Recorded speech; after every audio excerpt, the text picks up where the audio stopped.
Que a graça e a paz do Senhor Jesus estejam inundando os nossos corações. Hoje nós vamos ler um texto que está lá no livro do profeta Ezequiel 37, um texto bastante conhecido, sobre o Vale dos Ossos Secos. Diz assim a palavra de Deus: Veio a mim a mão do Senhor, e ele me levou pelo Espírito do Senhor e me pôs no meio de um vale que estava cheio de ossos, e me fez passar em volta deles. E eis que eram muito numerosos sobre a face do vale, e eis que estavam sequíssimos. E me disse: Filho do homem, porventura reviverão esses ossos? E eu disse: Senhor Deus, tu sabes.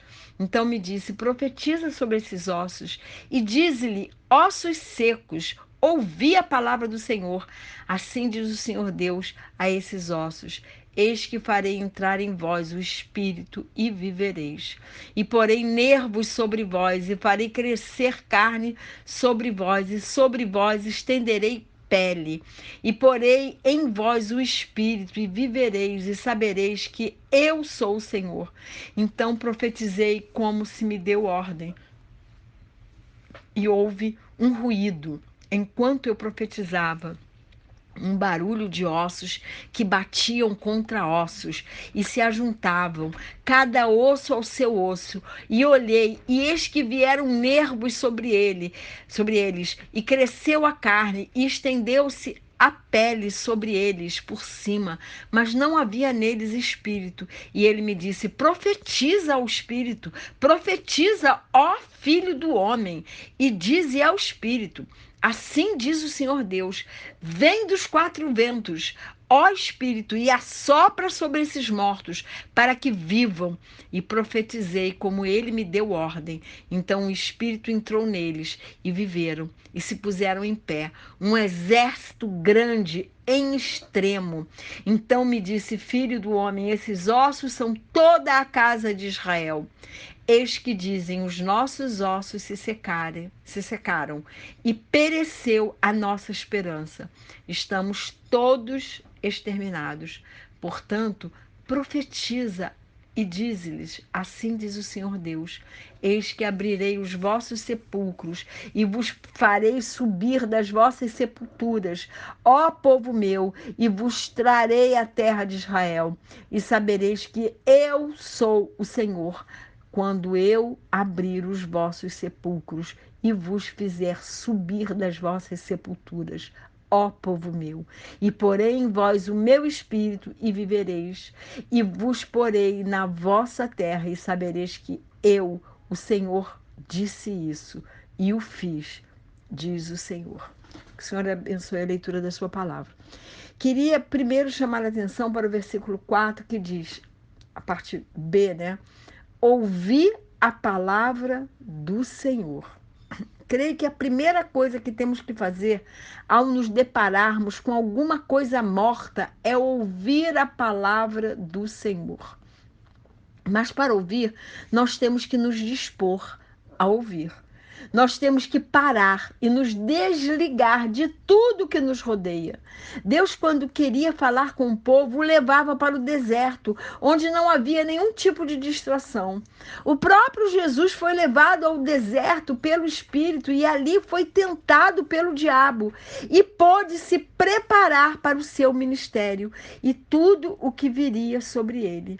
Mas o próprio Jesus tinha que estar em todo o tempo conectado com o Pai. Temos que criar em nossas vidas um altar secreto, sem nenhuma distração por perto, para podermos ouvir a voz de Deus. O próprio Jesus diz: entra no teu quarto em secreto e fala com o Pai, que ele te ouvirá. O texto que nós lemos de Ezequiel nos mostra que quem fez os ossos reviverem foi Deus, mas o profeta teve que profetizar. E isto nos mostra que há coisa que nós temos que fazer, há coisas que nós temos que nos levantar para que as coisas possam acontecer em nossas vidas. Nós temos que nos posicionar para vermos a concretização das promessas de Deus em nossas vidas. O versículo 9 nos ensina que nós temos que profetizar para que coisas mortas ressuscitem. É nossa responsabilidade. E nesse processo pode haver muito barulho, um osso batendo contra o outro, a descrença batendo contra a fé, o que é do mundo batendo contra o que é de Deus, o desânimo batendo contra a energia que vem de Deus, para buscar a desesperança, que vem de Deus para buscar. Né? É uma coisa ruim contra uma coisa boa. É a desesperança batendo contra a esperança. Isso tudo faz barulho dentro de nós. É uma briga do espírito contra a carne, da carne contra o espírito. O apóstolo Paulo nos fala isso lá no livro de Gálatas. O que tem que ser ressuscitado na sua vida e na minha vida? O que morreu e que a gente não tem mais esperança que reviva? Um amor perdido, um emprego que você queria tanto, um sonho. Profetiza para que essas coisas possam reviver.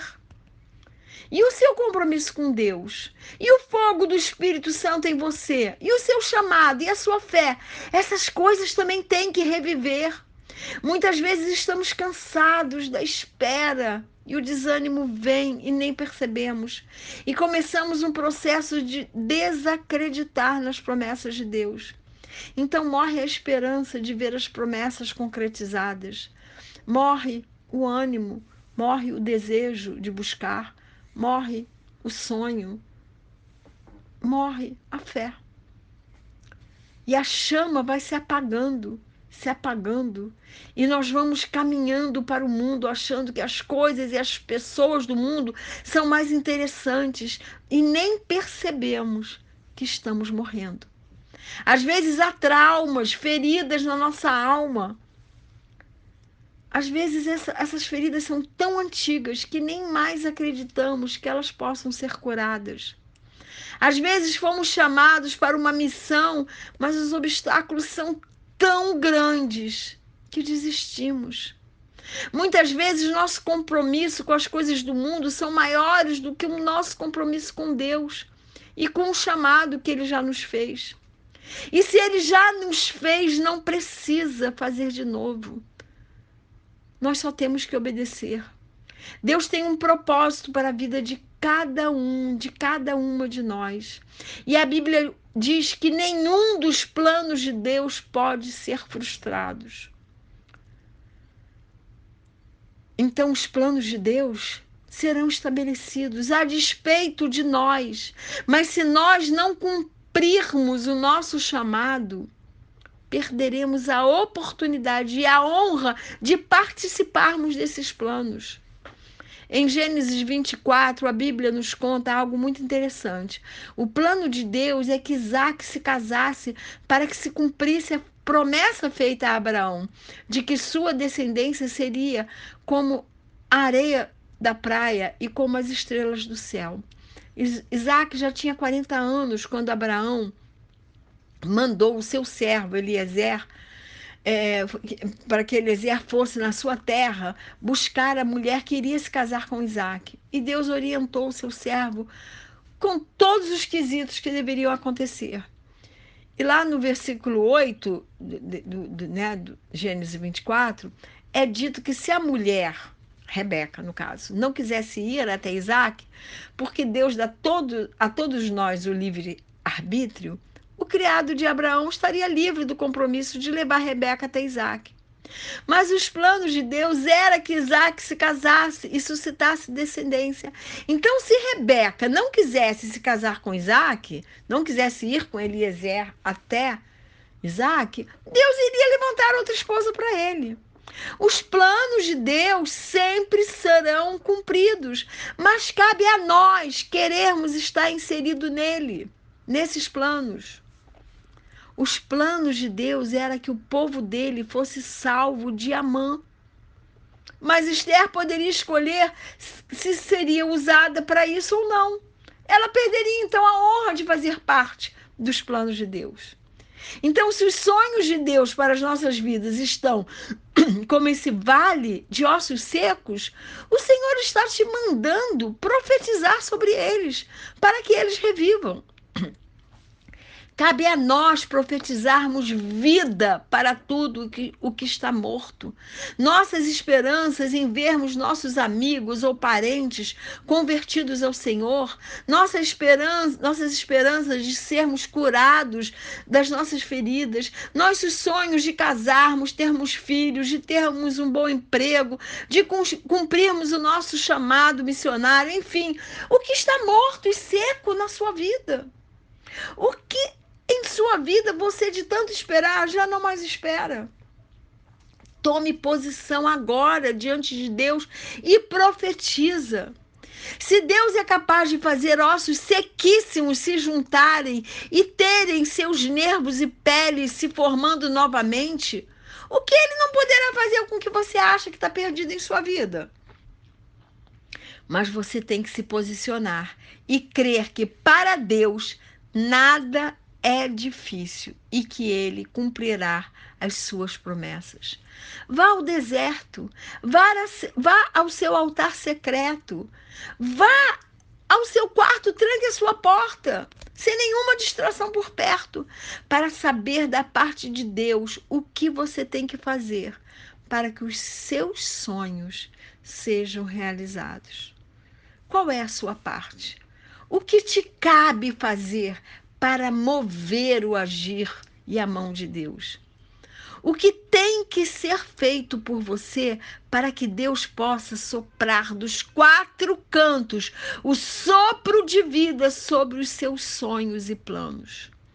Às vezes, Deus quer que o seu interior seja mudado em algum ponto, mas isso só o Espírito Santo pode te revelar. Então busque essa revelação da parte do Senhor.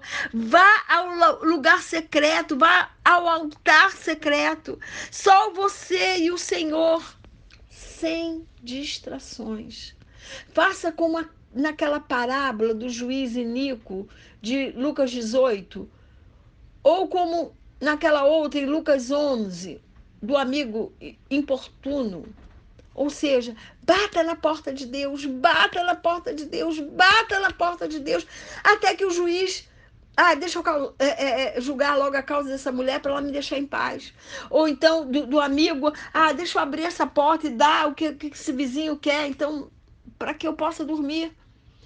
A Bíblia está cheia de passagens que nos ensinam a pedir, a bater, a buscar. E se não recebeu, peça mais e mais, busque e bata na porta do coração de Deus, sem esmorecer, sem cessar. Se for plano de Deus, se for para o seu bem, essa porta se abrirá. Mas você tem que profetizar sobre as pessoas que você quer que se convertam. Profetizar para que a sua fé possa mover montanhas, para que o seu compromisso com Deus e com o seu chamado seja a prioridade da sua vida. Profetizar para que suas enfermidades, tanto as físicas como as emocionais, sejam curadas pelo médico dos médicos, pelo psicólogo dos psicólogos, que é Jesus. Profetize para que os seus sonhos profissionais e amorosos sejam concretizados. Profetize com fé sobre o vale dos ossos que estão sequíssimos. Mas a fé vem pelo ouvir, e ouvir a palavra de Deus. Então, alimente a sua fé com a palavra e com uma oração fervorosa. Coloque o seu foco em Deus e não tire o seu olhar do trono de Deus. Porque depois que você tomar esse posicionamento, Deus vai soprar vida, vinda de todos os 4 cantos. E aquilo que estava seco e sem vida vai reviver. Profetiza sobre esses ossos e dize-lhes: ossos secos, ouvi a palavra do Senhor. E assim você e todos à sua volta saberão que o Senhor disse e o Senhor faz.